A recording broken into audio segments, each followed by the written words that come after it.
Alright guys, today I'm filming a residential FPV tour in a newly developed 5,000 square foot home in Lynnfield, Massachusetts. Since no one's living there and is newly developed, I want to give you guys a behind the scenes look at my process for filming FPV real estate videos.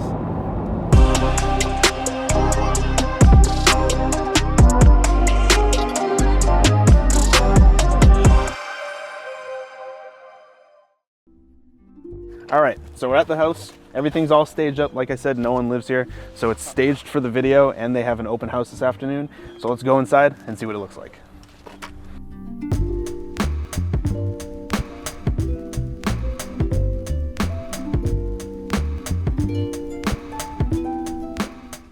So first thing I gotta do is make sure all the lights are on.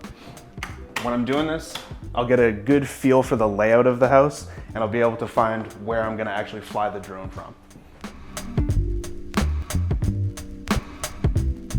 So for all of my videos, I like to start it outside and have it come in through the front door.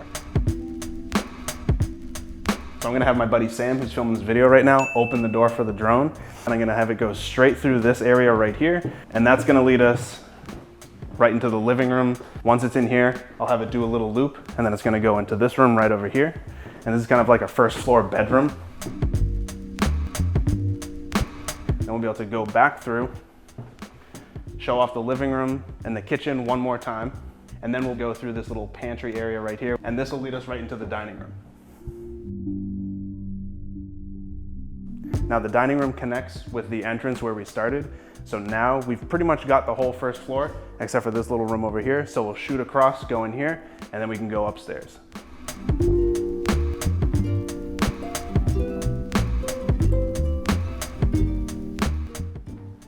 So now we're on the second floor, and I'm gonna basically do the same process for here, and then we'll move up to the third floor and I'll show you where I'm gonna end it. The second floor is normally where I fly the drone from. I'll find a closet, a spare bathroom, or a laundry room that doesn't necessarily have to be in the video, and I'll hide in there with the door closed. I try and find a spot that's as centered in the house as possible, then I can get clear video signal in the front yard, the basement, the backyard, and sometimes even down the street on 500 milliwatts. For this project specifically, I was flying from the second floor in one of the walk-in closets near the staircase.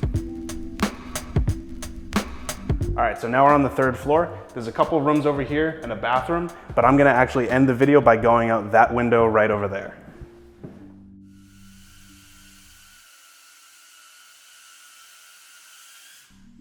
This window goes straight to the backyard, so it's gonna allow me to show off the backyard and then end the video by looping around the house and showing the front of the house again.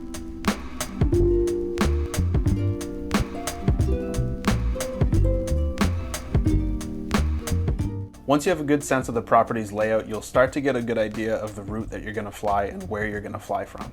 I always try to avoid showing rooms twice if I can, but sometimes I have to depending on the layout. For this shoot, I used my custom-built Cinelog 25 with a naked GoPro 8 on it. If you're curious about the gear that I use, I'll leave a link to the first episode of the series down below. So now I'm gonna get my equipment all set up and we'll start filming.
No matter what the size of the property is, it usually takes me a battery or two before I really get my flow through the house. In the end, I'll use 3 or 4 batteries to get a take that I'm happy with, and it's usually the third or fourth.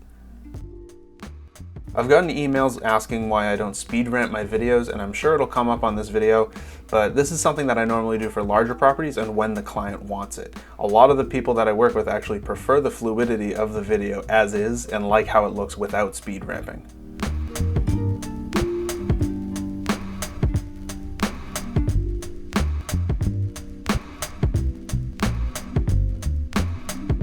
Another thing I quickly want to mention, on all the properties that I film, I don't fly in the garage and I don't fly in the basement unless it's a finished basement. So that whole other half of the house that's grayed out on the floor plan, that's just the garage. Alright, so I wanted to end this video with a quick teaser of my 2.5-inch build that I've been working on the Pavo 25 frame. I know a lot of you are waiting for that video, and I'm not going to go over any specs on this drone or anything. I just wanted to show you guys quickly how it's coming along and give you a quick little update. I'm just about done filming the video for it, and right now I'm really just trying to get the tune as good as I can because I know a lot of people are going to want to build this thing. And I don't want to give away too much on it, like I said, but I will say I'm getting some crazy good flight times on this. You also probably noticed that I don't have the red GoPro mount that Beta FPV included with the Pavo 25 frame. I was getting a lot of jello with this mount, so I designed this dampened mount. The one that I have on here right now is for a full-size GoPro, but there's also one on my Thingiverse that fits a naked GoPro 8 like I use in my videos. I'll leave a link to this down in the description. So like I said, I'm still tuning the drone a bit, so this mount might not be in the final version of this drone, but as of right now, I'm planning on using this dampened mount for my build.